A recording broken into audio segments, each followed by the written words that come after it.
Railway మన south central railway parliament సభ్యుల యొక్క సమావేశంలో మహబూబ్ నగర్ జిల్లాలో జరుగుతున్నటువంటి అమృత్ స్టేషన్ల యొక్క అభివృద్ధి పైన షాద్ నగర్, జడ్చర్ల, మహబూబ్ నగర్, గద్వాల్, అదేవిధంగా జోగులాంబ రైల్వే స్టేషన్, ఈ 5 అమృత్ రైల్వే స్టేషన్లు పనులన్నీ కూడా ఇవాళ జరుగుతూ ఉన్నాయి. దాంట్లో జోగులాంబ గద్వాల స్టేషన్ పనులు పూర్తయింది, అది ప్రారంభోత్సవానికి సిద్ధంగా ఉంది. మిగతా రైల్వే స్టేషన్లు షాద్ నగర్, జడ్చర్ల మార్చి 27 కల్లా పూర్తి చేస్తారు. మహబూబ్ నగర్ జూన్ 27 కల్లా పూర్తవుతుంది. గద్వాల రైల్వే స్టేషన్ ఏప్రిల్ 27 కల్లా పూర్తవుతుంది అనేటటువంటి విధంగా వారి యొక్క సమీక్షలో తెలపడం జరిగింది. ఆర్ఓబి టీడీ గుట్ట శాంక్షన్ అయింది, టెండర్ దశలో ఉంది. ల్యాండ్ అక్విజిషన్ కోసం కలెక్టర్ గారికి పంపడం జరిగిందనే విషయాన్ని, ల్యాండ్ అక్విజిషన్ అయినప్పుడే టెండర్స్ కాల్ చేస్తామని చెప్పి తెలపడం జరిగింది వాళ్ళు.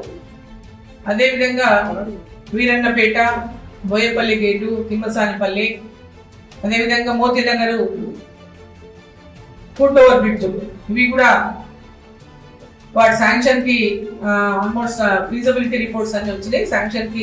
శాంక్షన్ దశలో ఉన్నాయి. శాంక్షన్స్ అయిన వెంబడే వాటిని మరి ఆ పనులు కూడా చేపట్టడం జరుగుతుందని చెప్పడం జరిగింది. దేవరకద్ర విషయానికి వస్తే, దేవరకద్రలో ఎల్హెచ్ఎస్ ఒకటి ప్రపోజల్ పెట్టిన గతంలో, ఎల్హెచ్ఎస్ కూడా శాంక్షన్ అయింది. త్వరలోపలనే దానికి టెండర్లు కూడా సెప్టెంబర్లో పిలవడం జరుగుతుందని చెప్పడం జరిగింది. మరికల్ ఇబ్రాహీంపట్నం అండర్ పాస్ లో పెద్ద ఎత్తున వాటర్ లాగింగ్ ఉందనంటే దానికి కూడా వాటర్ లాగింగ్ ని తీసేసి డ్రైనేజ్ ఇష్యూస్ ని క్లియర్ చేశారు. వాటిపైన కూడా చర్యలు తీసుకోవడం జరిగిందని చెప్పి విషయం జరిగింది.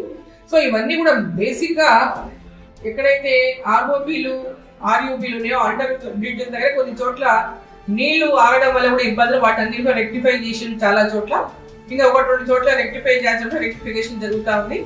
సో ఎక్కడైతే ట్రైన్స్ ఎక్కడైతే స్టాపేజ్ కోసం అడుగుతున్నారో, వనపర్తి స్టేషన్ రోడ్ లో కానీ, అదేవిధంగా మక్తల్ కృష్ణాలో కానీ, మన గద్వాల్లో కానీ, ఇక్కడ ఇంకా కొన్ని స్టేషన్ గతంలో కోవిడ్ కంటే ముందు కొన్ని రైళ్లు ఆగేవి, ఇప్పుడు ఆపడకుండా వెళ్ళిపోతున్నటువంటి విషయంగా పబ్లిక్ రిప్రజెంటేషన్స్ ఏవైతే ఇచ్చారో వాటన్నింటినీ కూడా ప్రస్తావించడం జరిగింది.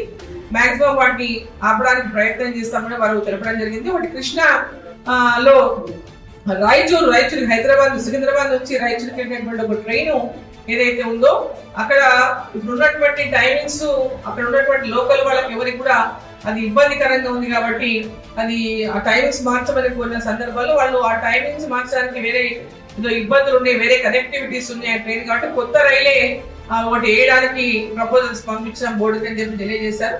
వీటన్నిటిని మేము ఫాలో అప్ చేసి తొందరగా పూర్తయి రైల్వే లో ఉన్నటువంటి సమస్యల పైన వాటిని ఎప్పటికప్పుడు మరి రైల్వే అధికారులు పరిష్కారం చేసే దిశగా, దాన్ని స్పీడప్ చేసే దిశగా చేయాలని చెప్పి అని కోరడం జరిగింది.